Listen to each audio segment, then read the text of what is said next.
Hello, everybody. This is Mrs. Masteller, and you're tuning in to our next topic, which is titled We're doing lesson Chapter 4, Section 5, which is now completing the square. And it just says that it's another way to solve a quadratic equation. So far we've learned, just to kind of recap, let me just kind of hit this here. So if you wanted to, here's all the ways to solve a quadratic equation. So let's just recap what we know so far. So there's many different ways that you can solve a quadratic equation. The first way that we learned was just by graphing. That's one way you can solve a quadratic equation. So when you're graphing again, you're looking at a parabola, either facing up or facing down, and then you're just trying to find the x-intercepts. So you just want to see where is it crossing over the x-axis, solving for your solutions. Okay, you're still solving for the same thing. You're still trying to find the x-intercepts, even when you're factoring. So that was the second way that we learned how to solve a quadratic. Third method now, this is our new way. It is completing the square. So I'm going to show you how to solve by completing the square. Oh, completing the square. And there's actually a fourth way too that we'll be learning in the next section, which is just using the quadratic formula. So 3 of these should sound familiar, especially since we've done 2 of them already, but from Algebra 1, you've definitely graphed a parabola, you've definitely done some factoring, and then you also definitely use a quadratic formula. But this new way today, completing the square, this is going to be something brand new, okay? Just to emphasize too, there will be times that you're going to be, kind of options, especially on standardized tests, so like an SAT or ACT, you'll have the option to solve it any way that you want. You can solve it by factoring, completing the square, quadratic formula, you can graph it. But most of the time, or not most of the time, but some of the times, these first 2 ways aren't going to work. So graphing and factoring. So what do you do if you can't graph it or if you can't factor it? That's why we have these 2 ways down here, because these last 2 ways always work. Okay, even if you can't factor, even if you can't solve by factoring, you can still complete the square. Even if you can't factor, you can still use a quadratic formula and still get to your solution. Okay, you don't just give up and say, oh well, you still have to actually solve it. But again, these last 2 ways will for sure give you a solution. Okay, so let's get into it. Completing the square, starting with the square root property. So here's what the square root property says. If you have a problem like this, so if you have something like x squared equals 36, okay, if you want to solve that, you could technically factor, but you could also use the square root property, whereas just simply taking the square root of both sides of the equation. Because if you wanted to solve for x, right, to undo something squared, you would just take the square root of it. But wherever you do to one side of the equation, you have to do it to the other. So you're taking the square root of both sides, which would give you, so when you take the square root of x squared, those just basically cancel each other out. So when you square root something that's squared, again, that's just going to be x by itself, is going to be equal to, you actually get 2 solutions of both positive and negative 6.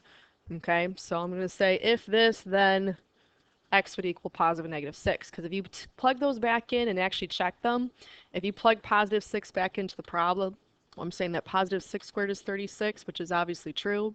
But even if you do negative 6 squared, that's also going to be 36. So they both actually check out. So whenever you take the square root of 2 sides of an equation, you actually get 2 possible solutions. You get both positive and negative of whatever the square root of that value is.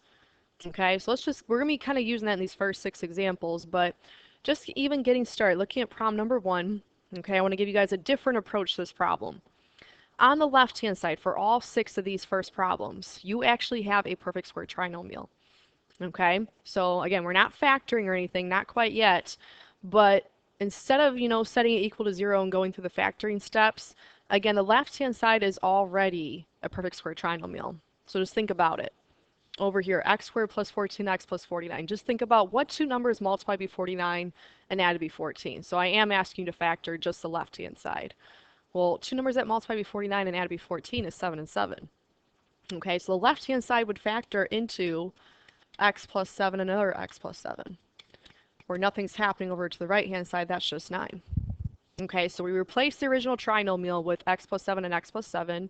In other words, you can also write this out as being x plus 7 squared. So x plus 7 quantity squared equals 9. Okay, that is the same exact thing as saying x plus 7 times x plus 7. And we know by now, we've done quite a few perfect square trinomials, but every time you factor a perfect square trinomial, this is how it factors. You get the same binomial twice. Okay? Now to solve it from here, because you have that quantity squared, what you can do now is solve by using the square root property, as we just illustrated at the very top. Okay, so again, to get to x, if I want to undo that quantity squared, I take the square root of it. But whatever I do to one side of the equation, you got to do it to the other as well to keep it nice and balanced. Okay, so again, when you take the square root of something squared, those just cancel each other out. So all I have left over here is just x plus 7 is equal to, taking the square root of 9, that's just positive negative 3. Okay, so now we got to split it up, solving from here. So splitting up, you're solving x plus 7 equals 3, and then x plus 7 equals negative 3. Where all you have to do now is subtract 7 on both sides. So subtracting 7 from positive 3 is negative 4. If you subtract 7 from negative 3, you get negative 10. And there's your two solutions. Okay, so if you weren't sure about these two answers either, you could always plug them back into the original problem and make sure they work out. So, you know, plug in negative 4 back in for x. You're doing negative 4 squared plus 14 times negative 4 plus 49. Making sure that all equals 9, and then same thing with negative 10, doing negative 10 squared plus 14 times negative 10 plus 49. All that should also equal 9. Okay, they should both check out in the end, which they do. All right, so let's move on to the next one, doing the same exact thing.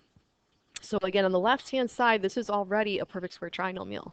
So if you were to factor it, so what two numbers multiply to be 9, add to be negative 6? That'd be x minus 3 and x minus 3. So as I already mentioned, every single perfect square trinomial always factors into the same binomial twice. Okay, which you can just simply write out as being x minus 3 quantity squared. Where now, to actually solve it, use the square root property. So again, to undo this quantity squared, take the square root. So you'd have x minus 3 is equal to positive and negative 12. And now split it up to solve. So x minus 3 equals 12, x minus 3 equals negative 12.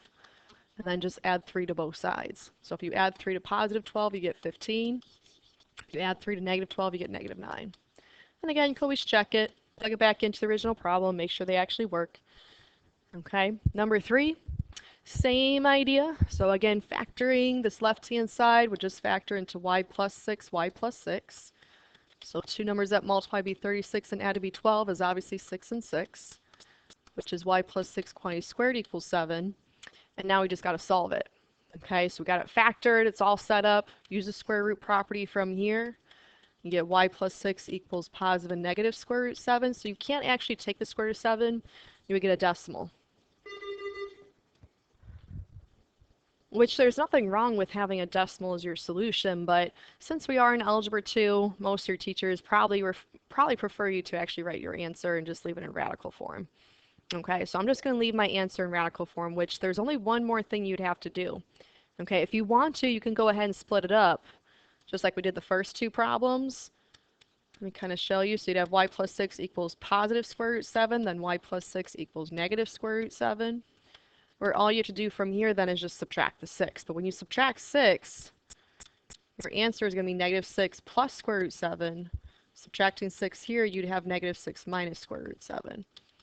Okay, where realistically you could just write your answer if you wanted to. It could just be negative 6 plus and minus the square root of 7. So you don't have to write them out separately. You could just write it as one answer conjoined altogether. Okay, so number 4, doing the same thing. Left-hand side, this would factor into w minus 5, w minus 5. So same binomial twice. Again, that's just w minus 5 quantity squared equals 32. So now when I take the square root of both sides, I have w minus 5 equals positive and negative. If you simplify 32, I'd probably choose 16 times 2 because the square root of 16, that's just 4 with the square root of 2 left over.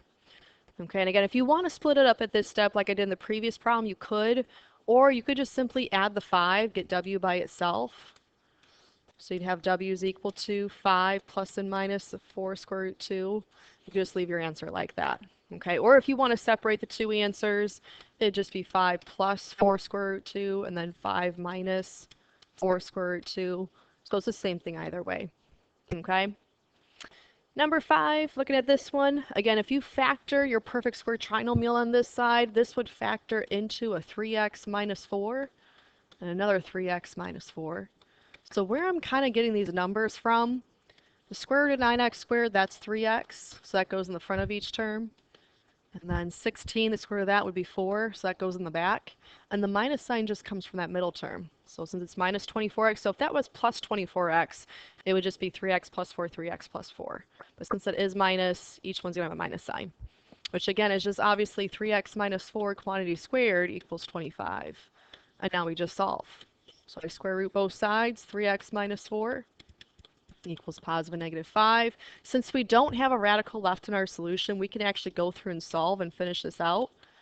So 3x minus 4 equal to positive 5, 3x minus 4 equal to negative 5. So our last two steps for each, add 4, which is 9. So if you add it to positive 5, that'd just be 9. Dividing by 3, you get 3 as one solution. And then if you add 4 to negative 5, that gives you negative 1.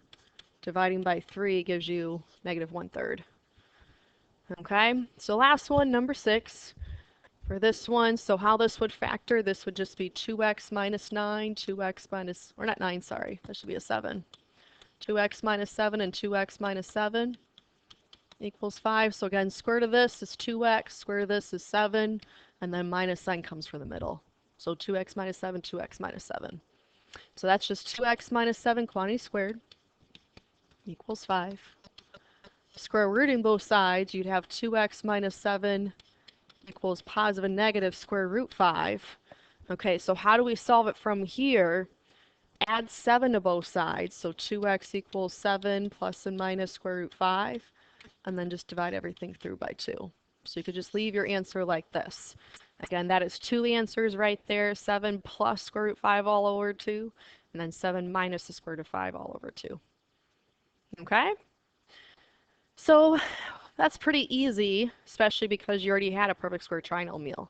Okay, so the steps aren't quite as difficult, but it does say, what do you do if the quadratic isn't already a perfect square? Well, then you have to make them perfect squares. Hence the name, the whole name of this lesson today, which is completing the square. You yourself are going to complete the square. Okay, so that's now not all that there is to it. We haven't even done completing the square yet. Okay, if you wanted to complete the square, if you wanted to make it into a perfect square trinomial, so given the standard form, x squared plus bx plus c, you basically have to find a new c term. And how you do that is by doing this right here. So put a few boxes around it, draw arrows to it, put some stars around it. Make sure this stands out to you. This is how you complete the square. You take your b term, you divide it by 2, and then you square that number. And that'll make it into a perfect square trinomial. Okay, so for these next few examples, it says find the value of c that makes each trinomial a perfect square, then write the trinomial as a perfect square. So let me just kind of show you how it's done. Okay, so we're going to make this new c value, which all you have to do is b divided by 2 and then square that number. So our b value is 8. So if I do 8 divided by 2, that's 4, and now you just square it, which would obviously be 16. Okay, so if you take that c value, if you substitute that in to that problem, you'd have x squared plus 8x plus 16, which would factor into x plus 4, another x plus 4. In other words, again, that's just x plus 4 quantity squared, which again is how every single perfect square trinomial should factor. You should have the same binomial twice. Okay, so we just made it just by doing b, dividing it by 2, and then squaring that number. We just forced this into becoming a perfect square trinomial, okay, by doing this. And here's our answer. So x squared plus 8x plus 16. Okay, so number 8, send me my idea. Find that c value. So I'm just going to take my b, which is negative 12, divide it by 2 first, which is negative 6, and now I square it, which would be positive 36. So when you square negative 6, again, you got to put inside parentheses. You're just doing negative 6 times negative 6, and negative times a negative is a positive, be positive 36. So plugging this in now, substituting it back in, it'd be x squared minus 12x plus 36. All right, so that's our perfect square trinomial. So if you check it out, how does it factor? What multiplies be 36 as to be negative 12? It'd be x minus 6, x minus 6. In other words, x minus 6 quantity squared. That's it. That's all there is to it. Again, that's how you make it into a perfect square trinomial. Okay, number 9, same idea. So if I want to find my new c value, I'm going to take my b, which is 5, divide it by 2, but don't actually divide it by 2. Okay, because obviously 5 is not divisible by 2, you get a decimal.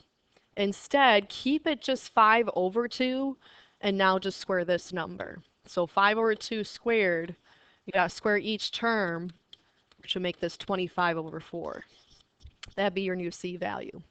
Okay, so square the top number, square the bottom number. So this would be x squared plus 5x plus 25 over 4, which would factor into x plus 5 halves, and then another x plus 5 halves, which I know doesn't look accurate, but if you actually took the time and multiplied this out, so if you did the multiplication, you know, x squared, that'd be 5 over 2x, 5 over 2x, and then this right here, it actually does all work out into being exactly what you want, okay, which is the x squared plus 5x plus 25 over 4, okay? And our last one, number 10, so again, our c value, take your b, which is 1/2, divide it by 2 first, which is 1/4, and then you square it, which would be 1/16. So our c value is 1 over 16, which would give us x squared plus 1/2 x plus 1/16. And again, how this would factor then would be x plus 1/4, another x plus 1/4. All right, but this would be your perfect square trinomial right here. Okay? Completing the square is basically combining these two problems together. So completing the square, finding that new c value, and then factoring and solving using the square root property. You got to kind of put these two ideas together. We've seen them separate. Now put them together to finish out the last page here. Okay, so it's got all the steps right here. So if you ever get lost as to what you're doing, these are all the steps for completing the square. Okay, so just refer back up here, look through the steps, make sure it all makes sense to you. Okay, we're going to solve each equation going through all those steps now. So looking at the first one, okay, first thing you have to do is you have to make this into a perfect square trinomial. Okay, it's not right now. The first term's a perfect square, but 15 obviously is not a perfect square. So first thing you're going to do is get rid of your c value. Just subtract it. So you'd have x squared minus 8x. Just put a blank in its place for right now, and on the other side you'll have negative 15 plus a blank as well. Okay, we have to make a new c value, but not only that, all right, the reason why we have a blank on both sides is because whatever you add to one side of an equation, you have to add it to the other as well. Okay, if you add, let's just say, I don't know, let's just say it's 10. I'm not saying it is 10, but let's just say it is 10. If you add 10 to one side, you have to add 10 to the other in order to keep the equation balanced. So you can't just add something on one side and not the other one. You got to add it on both sides. Okay, but now you have to complete the square. Figure out what's going to go in that blank. So how do you do that again? You take your b, you divide it by 2, then you square it. So take your b value, which is negative 8, divide it by 2, that's negative 4, then you square it. Positive 16. And it's always going to come out positive, as you see. Even with a negative number, once you square it, it's always going to be a positive number. You're always going to be adding this on both sides. Okay? So what we just did again is we completed the square. Now you just made this into a perfect square trinomial. So factor it. How's the left-hand side factor? It'd be x minus 4, x minus 4. Over here, that's just 1, negative 15 plus 16. Well, x minus 4 times x minus 4, again, is just x minus 4 quantity squared equals 1. Or now you can solve it by using the square root property. So you take the square root of both sides, which is x minus 4 equals positive negative 1. So again, once you take the square root of something squared, those cancel. You just have x minus 4 by itself, and the square root of 1 is just 1. Okay, solving from here, you'd have x minus 4 equals 1, x minus 4 equals negative 1. Adding 4 to both sides, you get 5 on this side. Adding 4 to negative 1, you just get 3. And there's your two solutions. Okay, so it's not too bad overall. It is a lot of steps, but it's the same process over and over and over again. Once you understand that, it just becomes second nature to you. Okay, so same thing for number 12. First thing is move your c value. You're going to make a new c.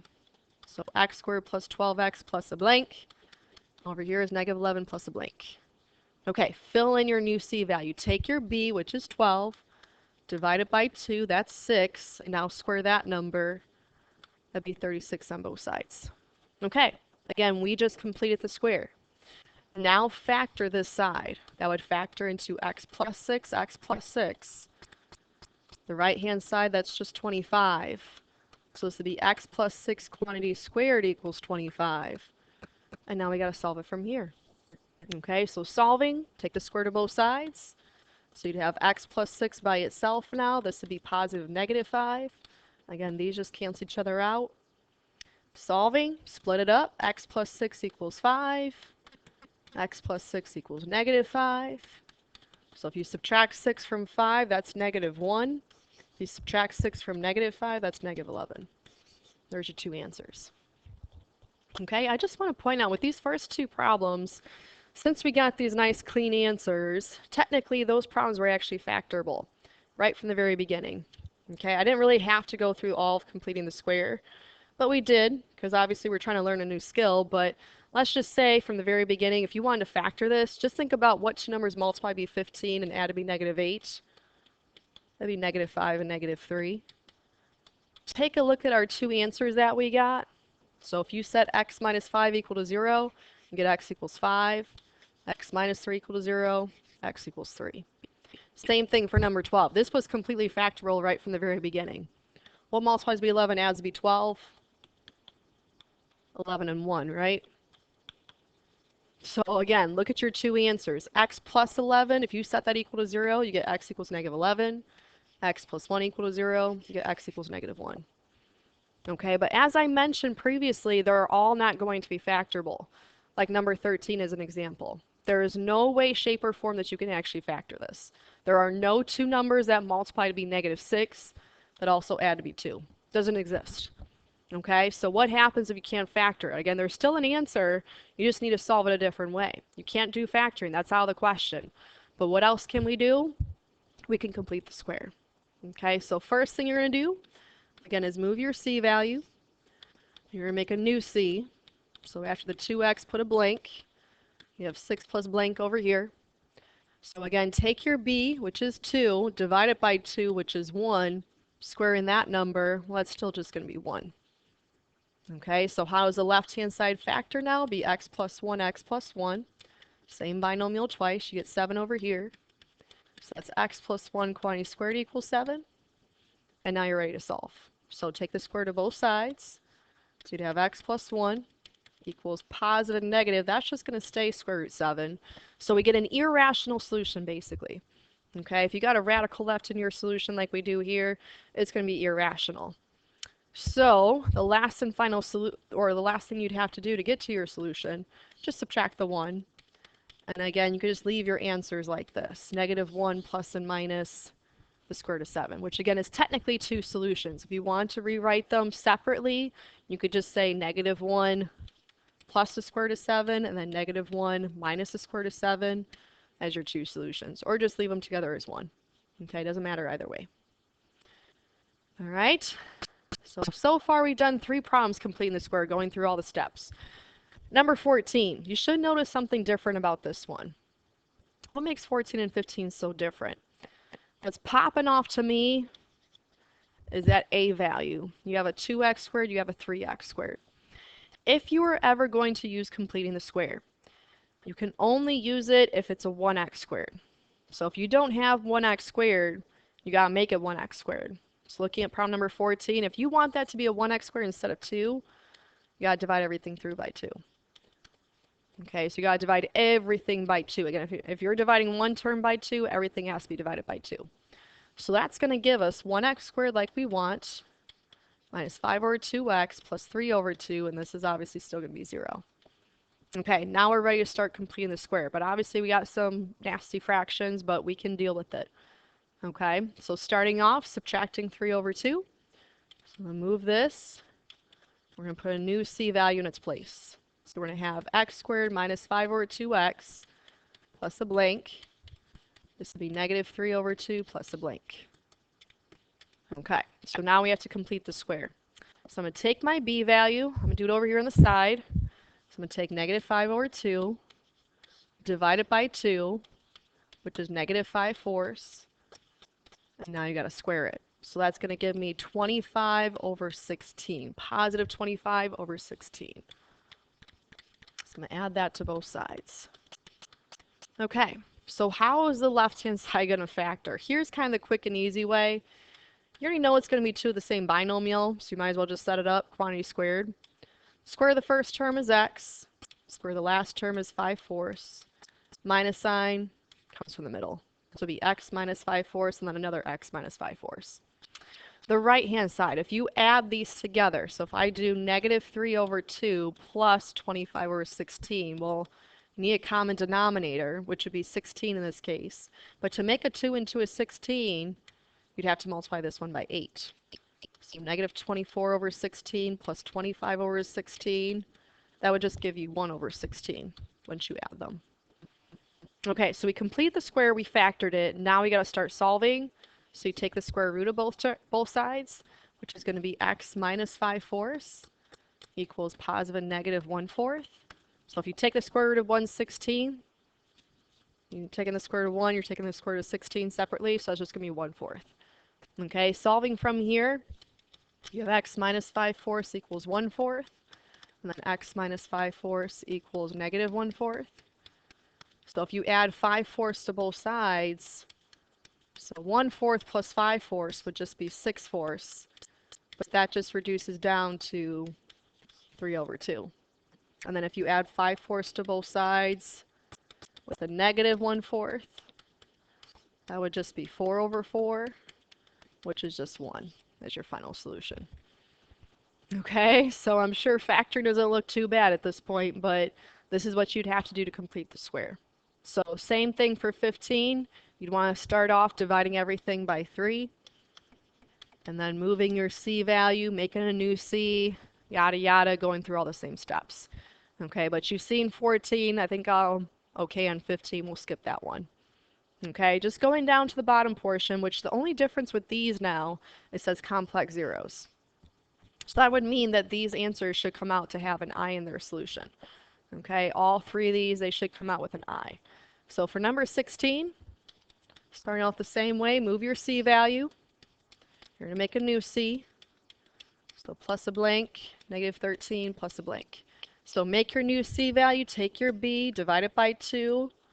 That's 2, and then squaring that, you get 4 on both sides. So B divided by 2 squared would just be 4. Factoring the left-hand side, this would be x plus 2, x plus 2. In other words, x plus 2 quantity squared. The right-hand side, that's negative 9. Which at this step, we should see why it's going to come out to be a complex solution. Because when you take the square root of both sides, you get x plus 2 is equal to plus and minus. That would just be 3i. So again, now that we know when you take the square of a negative, it should come out to be imaginary. Which there's only one last step you'd have to do. Just subtract the 2. So same idea like with the radicals. You could just leave your answer like this. And that'd be perfectly fine. Negative 2 plus 3i, negative 2 minus 3i, both answers are accounted for. I just want to point out to you guys too, if you do separate them, negative 2 plus 3i, negative 2 minus 3i, you should notice that these are conjugates of each other. So anytime you have a solution that is imaginary, it's going to be a complex solution, you should also have its conjugate as a solution too. That happens every single time. Okay? So you're going to see that too with the next problem. So let's go through this one. I'll change my color, but starting off, subtracting 18. So move your C value. You have x squared minus 8x plus a blank. This will be negative 18 plus a blank. Now complete the square. So take negative 8, divide it by 2. That's negative 4. Squaring it gives you 16 on both sides. Okay, so now factoring, this would be x minus 4, x minus 4. In other words, it's x minus 4 squared. And this would be negative 2. Now, just solving. So square rooting both sides, you get x minus 4 equals plus and minus I square root 2. So as far as simplifying the square root of negative 2, all you could do is just take out the I. I mean, as far as a 2 goes, you can't really break that down or simplify it anymore, so it's just going to stay square root 2. But now one last thing to do, just add the 4 on both sides, so you'd have x equals 4 plus and minus I square root 2. Make that look not so creepy. Plus and minus I squared root 2. Okay, but like I said, those are conjugates of each other. If you separate them, you'd have 4 plus I square root 2, and then 4 minus I square root 2. They always come in conjugate pairs, every single time. Okay, whereas for number 18 now, the last one, you want to start off again, dividing everything by 3 since it is a 3x squared. So you'd have x squared plus 2x plus 7/3 equals 0. Subtracting your c value, and again making a new c in its place, you'd have negative 7/3 over here now plus a blank. Completing the square, it'd just be 1 on both sides. So you'd have x squared, factoring the left-hand side, this would be x plus 1, x plus 1. So again, that's just x plus 1 quantity squared. The right-hand side, this is negative 7/3 plus 1, which is 3/3. That'd be negative 4/3. Okay, so now when you take the square root of both sides, here's kind of the complicated part. This would be x plus 1 equals plus and minus. So that'd be 2i technically over square root 3, but we know you don't keep a square root in the bottom.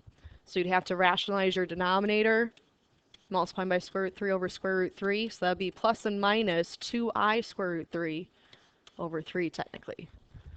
Okay, so now one last and final thing, just subtract the 1, and then you should be all set. So subtracting 1, you get x equals negative 1 plus and minus 2i square root 3, which is over 3. All right, so that'll be your final solution. That's it. Okay, if you guys have any questions, as usual, let us know. Otherwise, that's all we got for you. All right, so good luck and have a great day.